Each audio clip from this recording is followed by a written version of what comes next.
అమ్మాయి ఏంటబ్బాయ్? ఏంటి ఒడియాలు మంచం మీదే కావు మన ఒంటి మీదే.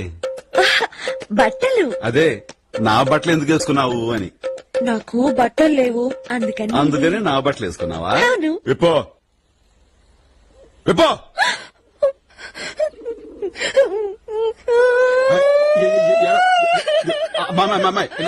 నా ఉద్దేశం వాళ్ళెందుకు ఇప్పుడు నా ఉద్దేశం బట్టలు లేకపోతే మా నందిని బట్టలు వేసుకోవచ్చు కదా అని. ఏంటి నందిని బట్టలు నేనేసుకోవడమా? తప్పేముంది ఇద్దరు. నందిని పర్సనాలిటీ ఏంటి, నా పర్సనాలిటీ ఏంటి? నందిని నడువేంటి, నా నడువేంటి? నందిని హైట్ ఏంటి, నా హైట్ ఏంటి? శివ ఏంటిది?